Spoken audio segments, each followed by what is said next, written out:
You should be very, very happy as a Miami Dolphins fan by the news that came out this morning and today. We finally got the updated number on the Bradley Chubb contract restructure. It is more than you would think for Miami, which is a very good thing. Jonathan Allen was released by the Commanders, so if Miami wanted to pursue Allen, it would no longer have to be via trade. Plus, Quinton Bell was not tendered by the Dolphins. We'll talk about what that means. I am Nic Rohloff. This is Dolphins Today by Chat Sports.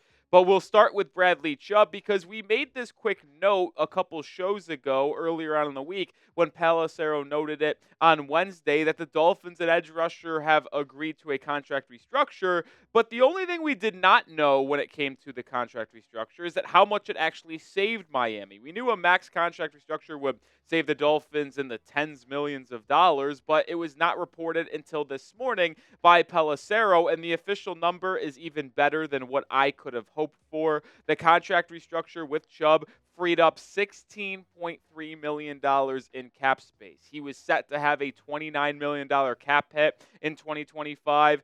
That was the reason why I believe Chubb could be a post-June 1st cut candidate, but ultimately he revises his contract, lowers his base salary all the way down to $3 million, which freed up $16.3, and he will only have a cap hit of $13 million for the 2025 campaign. You would have known about those exact details and numbers earlier today if you followed me on Twitter. @Nic_Rohloff is my handle. Yeah, we'll still make the content on YouTube, but if you want the news first and more Dolphins coverage, follow me on Twitter. First 5 people that follow me back from today's show, or follow me, I will follow back. This could be you. Give me a follow over on Twitter.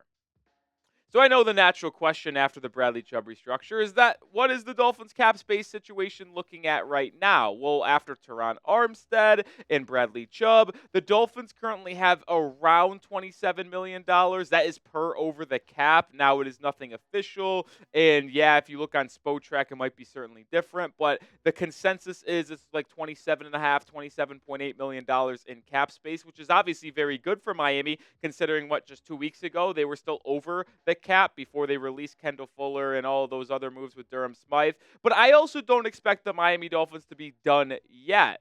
They still have some potential restructures they can make, whether it's Austin Jackson, whether it's Tua Tagovailoa, whether it's Zach Sieler, Jordan Brooks. You can restructure not all, but some of those guys, and I believe Chris Grier will do so in order to get around $40 million in cap space. Listen, you have to address safety, cornerback, offensive line, defensive line, backup quarterback, and an off-ball linebacker to work alongside Jordan Brooks.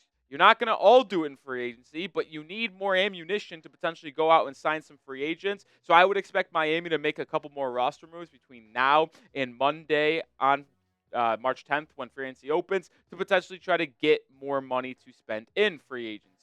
But before we round out this part about the cap space, I do want to show some love to Bradley Chubb because this was an unbelievable move by him. He didn't have to do this. Listen, he could have just stood firm on his contract number and forced Miami to potentially move off of him after June 1st, but he moves down his base salary all to $3.1 million. He could still get all the way back up to $19 million, which was his original base salary, via incentives. Now, we don't know what the incentives actually are. That's obviously not public. But if Chubb bounces back after not playing in 2024 and has an outstanding 2025 campaign, well, he could still earn what he was owed via his base salary. Appreciate Chubb for restructuring his contract because that allows Miami to address the team and keep him on the roster. So I think it's a pretty good move by him. And I want to show him some appreciation. Just in case he comes across this video on YouTube, I want him to know that the Dolphins fans appreciate what he did for us going into free agency. So spam his jersey number, spam those twos down in the comments section. All right, we'll move it over to Jonathan Allen, who we made a full video on a week and a half ago about making a potential trade for the Commanders' defensive lineman after it was announced during the NFL Combine that he was granted permission to seek a trade. Well, today, they released him. They obviously couldn't find a trade partner, and it was probably very unlikely considering his $15.5 million base salary for 2025 and him needing a new contract. So the Commanders just flat out released him, which makes him a free agent. And if you watched that video I put out last week about Jonathan Allen, I didn't want to trade for Jonathan Allen. I thought trading draft comp, which wouldn't have been that much, but still any picks in day 3, and acquiring that $15.5 million salary in 2025 was not worth it. But now that Allen is on the open market, I would absolutely sign Jonathan Allen in free agency, and you could actually do it right now because he was released before free agency, so you could strike now if you wanted to, if you're Chris Grier, and add him to this depth chart. And it is all about the price tag, which we'll talk about in just a second.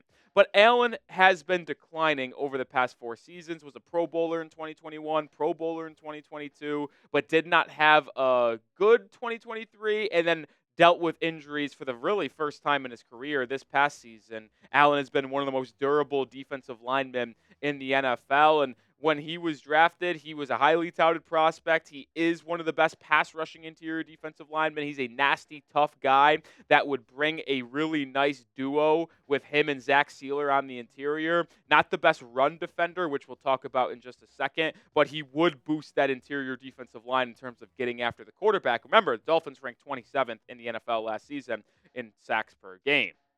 But I want to make sure you are subscribed because if the Dolphins make a move, we'll have you covered. But I also want to get to 68,000 subscribers before free agency begins on March 10th. We got a couple days to do it. Can we get 308 subscribers? If we do get to 68K by Monday's free agency period opening at noon Eastern time, I'll do a beer boot because we'll be live on the channel. So hit that sub button. Join us.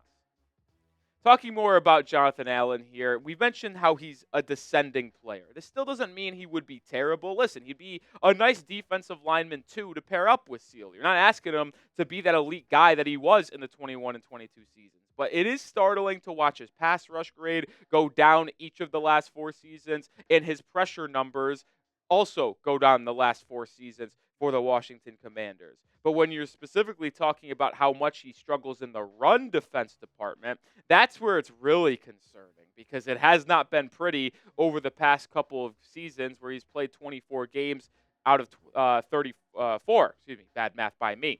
But you saw the beginning of his career. That was when he was his best run-stopping self. Now, well, he's not the best, but like I said, he's just working in rotation with a potential nose tackle that Miami signs because we know they're going to try to improve on Benito Jones's position, but also work alongside Zach Sieler.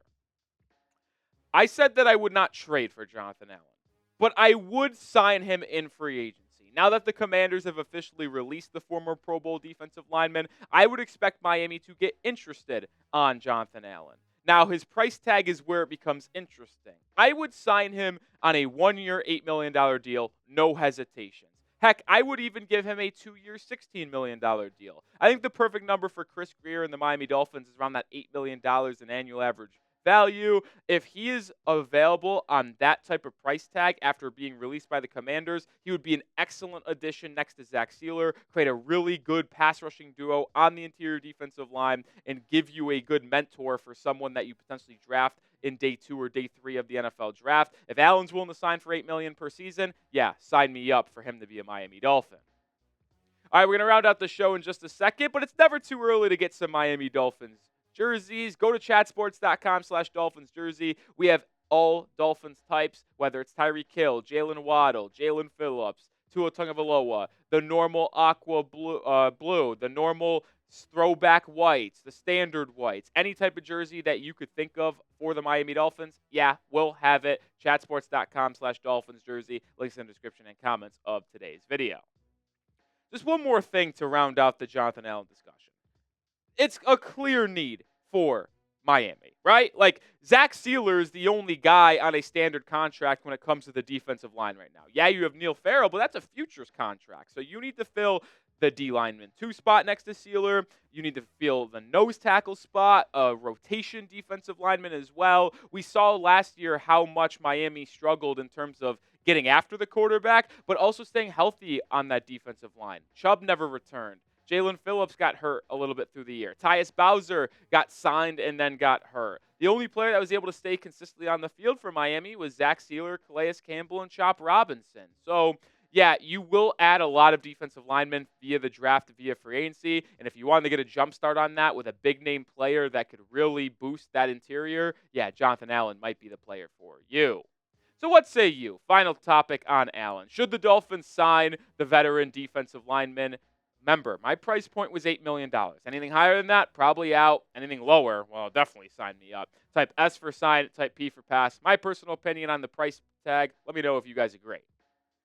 All right, we'll finish out the show with this piece of Dolphins news coming in from Adam Schefter on Friday morning. Dolphins informed Quinton Bell, the linebacker/edge, that he will not be tendered, making him a free agent on Wednesday afternoon. They could have tendered him like they did with Keon Smith and Cam Good earlier this week to basically bring him back. That would have been more pricey than Good and Smith. This would have cost you probably $3.2 million if you put that right of first refusal tender on him. Now, it doesn't surprise me that Miami didn't do this. Listen, I like Quinton Bell. I thought he was very productive for Miami in both the edge rushing part and the special teams game for someone that was not anticipated to have a role. Remember, he was not supposed to even make the roster, but then with the Chubb, the Phillips injury, Mo Kamara not looking that good as anticipated, and having all of these injuries, Quinton Bell got a lot of playing time, and he stepped up and had a relatively good season, right? 27 tackles, 1 sack. Like, I don't think anyone expected him to have that big of a role on this Dolphins team.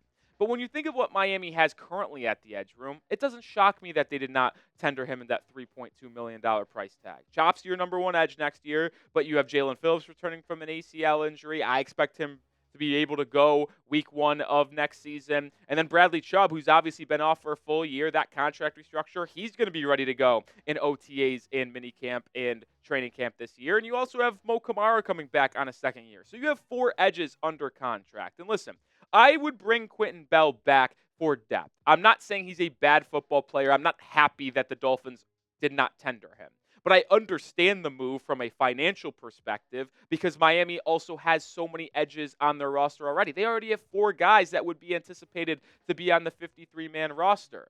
Plus, I do expect Miami to draft an edge rusher, whether it be in the first round, second round, literally any round this draft. I could see Miami drafting an edge because Jalen Phillips is on the last year of his contract. Bradley Chubb has the injury history, and this could be the final year. He could be cut next season unless he really balls out and Miami would like to keep him on another contract restructure. Like, I expect Miami to address the edge room, and if you draft one early, well, that would be 5 guys on the 53-man already going into camp, so it wouldn't shock me to let Quinton Bell walk and not give him the $3.2 million tender. All right, that will do it for this episode of Dolphins Today. We're continuing to bring you coverage on Miami every single day, and when free agency opens up on Monday, we'll be live and breaking down all news that happens surrounding the Dolphins. So hit that sub button. Let's get to 68K before Monday.